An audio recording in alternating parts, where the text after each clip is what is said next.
We mentioned how, the response to the State of the Union, I think the era where we had this era where Republicans, like at the Tea Party, like Sarah Huckabee Sanders types would come out. They would try and deliver their speech to the American public writ large, and it would destroy their careers, right? Because remember, like Bobby Jindal, they all come out and they try and do this. And it wasn't just that Marco Rubio was doing, drinking the water and this and that. It was like they're talking to a broader audience. And it's very difficult to talk to both audiences simultaneously. Sarah Huckabee Sanders saved her career, in my estimation, by not even attempting to talk to the entire country. She's talking only to the right wing there. And Biden, you wrote about this. I felt the same way that night. I think Emma did too. That State of the Union address, all my problems I had with Biden was in some respects astonishing. I mean, he got them to put on record publicly, commit to not touching Social Security and Medicare, which all the yelling that they did basically just made sure that it was in the news for like 4 or 5 days, which every poll you've ever looked at that talks about who do you trust more in Social Security and Medicare says Democrats. I mean, it was crazy what he did in that speech. And, he ignored a lot of things that he should have talked about. But, I don't take that speech seriously as anything other than like a brief performance. But that could have actually like material implications on politics going forward. It absolutely could. And as you say, it's a performance. And this was one of the few times, maybe the only time, that I've ever seen a president actually kind of use it as a performance. Yes.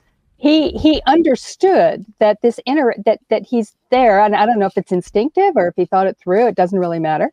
That, they knew that, I'm sure they were aware of the possibility that this freak show was going to act out. I mean, of course they were. They didn't know exactly when or over what issues. Oh, no. Oh, she's frozen. Hold on 1 second. Digby, if you can hear us, you froze. Oh, yeah. Well, sorry, Digby, you froze for just a second. Go ahead. Oh, sorry. He decided instead of doing the usual, sort of, nose in the air, kind of, how dare you interrupt me kind of thing. Yeah. He decided to just engage with them and kind of, hey, what do you, okay, you want, Or he just stared back at them and let them scream, right?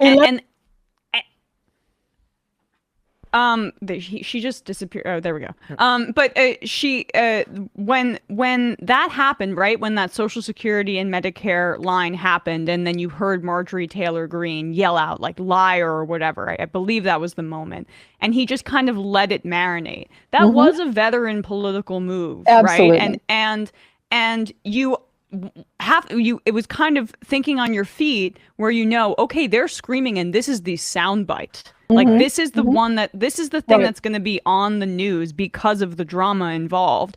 And this is my opportunity to milk it. So he turned a performance into a political kind of bind for the Republicans where this will be in people's minds when the debt ceiling fight happens in June. Yes. But do you think, what are the long-term implications? Supposedly there is no plan that exists by the Republicans to get rid of Social Security or phase it out or this and that, or let the legislation expire. Although today it's reported that Mitch McConnell criticized Rick Scott for that very plan that does not exist. Right. What do you think we have entered into an era? Because you and I have been talking about this, and you were sounding the alarm bells the day that Barack Obama was sworn into office, that they were the Obama administration was looking to cut Social Security. It was looking to do entitlement reform.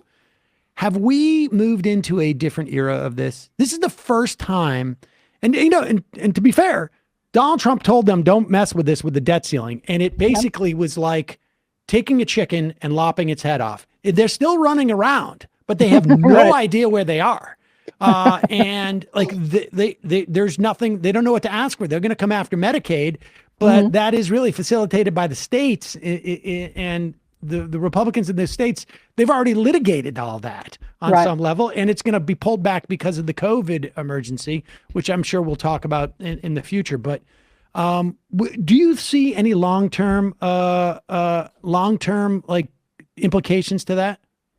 It's really hard to say. I mean, this has been in the Republican Party DNA from the moment these programs were enacted to try and repeal them. I mean, and that's literally true. And it's a Republican thing. It's not one of those things where the Southern Democrats were, on the wrong side or whatever. This has always been a strict partisan issue in which Republicans were trying to find ways to repeal the programs in whatever way they could, and calling it socialism. Now, right now, it does appear, and I don't think it has to do completely with Donald Trump, although it has helped that he said don't touch it.